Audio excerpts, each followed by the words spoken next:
So, anyways, yeah, actually, FGM, female genital mutilation, and MGM are literally the same thing. They're literally the cutting of the sex organs of children. Literally, like they're literally the same thing. They're exactly, literally the same thing. And females and males have same homologous structures. What that means is, as embryos, we all start out exactly the same. And then we specialize into our own body parts. But we start with the same embryological tissue. So females also have a clitoral hood, which is their prepuce. So cutting off the prepuce of a male is actually far more a larger structure. It has a more influence because it has a mechanical function. It also has the main sensory tissue. It's 75% of the nerve endings, including the two most sensitive parts of the foramen ridge band, full of myxoid corpuscles. I think I've done my research, my buddy. I think I know exactly what the heck I'm talking about. The large majority of FGM in the world is FGM type 1B, which is clitoral hood removal. Okay, so for you to claim that it's somehow different when you don't know what you're talking about, and then to make claims that it's about hygiene, that's the same claims they make over in their cultures. If you look it up over in Eritrea and you look at their doctors, they say it helps the women to keep herself clean. And women are inherently dirty. In our society, it's the men that are inherently dirty. It's just absolute nonsense. If you're dirty, wash yourself. If you have a dirty hand and you cut off 3 of your fingers, that does not clean your hand. That is not successful hygiene. And so the idea that that is successful hygiene is used by Mayo Clinic. The Mayo Clinic, that's how entrenched these beliefs are in our culture, that even this pseudoscience is perpetuated by medical people that should know better, like have all the education that should enlighten them to these basic things. I mean, every one of my basic college courses should have enlightened somebody to the truth.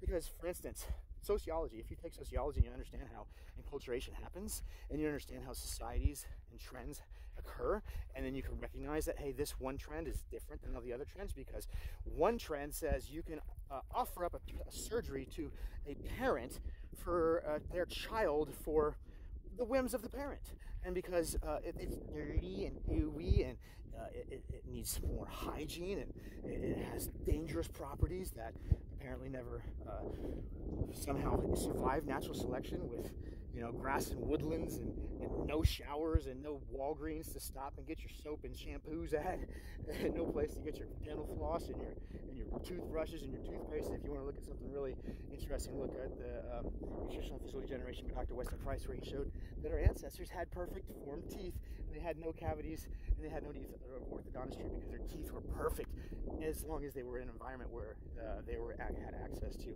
healthy foods. And modern anthropology calls them the affluent hunter-gatherers. They don't call them, because they had to be very intelligent to use these kind of physically deficient bodies in nature to survive when you're dealing with wolves and lions and things like of that sort of such nature. So you have to be very intelligent to survive in nature. That's why we have big brains. Apparently we have digressed recently, and I think that has a lot to do with early life trauma that is caused by removing the most sensitive, pleasurable part of children's genitals for what amounts to absolutely pseudoscience, ridiculous nonsense that would be never used for any other excuse of any other medical procedure. Completely violates all medical ethics, violates the consciousness of good humans, is absolutely barbaric, nonsensical, and ridiculous, harms children in the most egregious ways, and then causes them to grow up to be so unable to understand right from wrong that they literally argue for the harm of children and the cutting of genitals of children, when Biology 101 would alert them that natural selection would never create a disease-causing tissue inherent in all species. And in fact, the mammal kingdom has had a prepuce for over 220 million years of adaptation and evolution. So the claim that this is somehow dirty and dangerous to us at this point in time, when we have access to the most technologically advanced showers, and you can have a shower coming up from behind, and you can have a shower drone literally kind of moving around your shower and hitting the spots if you want to. I mean, and we can't clean our prepuce? Get the heck out of here. Come on. That doesn't make sense. It obviously doesn't make sense. And so it's just, grow up, understand reality, recognize the harm that was done. Stop making it about your ego. It's not about whether or not you're damaged or not. You are. We all are. We're mentally damaged, we're physically damaged. That's a fact. When you cut the genitals of children, whether it's a girl, a guy, an intersex child, a trans child, or any child, you are creating early life trauma that affects the brain development at the critical period of brain development. This affects the amygdala, the hypothalamus, the pituitary, everything. This affects your entire fight or flight system. This grows the size of the amygdala, which is your alert system. It makes you more alert. It makes you more aggressive. It makes you more angry. It shuts down the frontal lobe, reducing your ability to think through these problems, especially when it's related to your trauma. So men will immediately shut off the critical thinking part as soon as they figure this out. That, hey, someone's questioning this. I'm going to go into fight or flight mode, and I'm going to say things that I would never say for any other situation in life. I would never use such poor, ridiculous, horrible logic that hurts the youth. But this is the problem with trauma. This is the very nature of trauma. This is the very disease of trauma.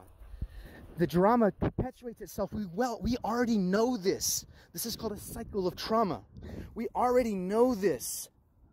We already know this. It's a cycle of trauma. And it's perpetuated by the victims. And the earlier you do this, the more entrenched and the harder it is to deal with it. And when you make it a part that's very personable to a person's personality and their life and their ability to meet a mate and reproduce in the world, you're talking about the very fundamental core of a human being. And you're going to have to admit that yours is damaged? Oh, that takes strength. That takes real strength. That takes a real man. And unfortunately, our society is lacking due to the very damage this was caused. This is the nature of trauma.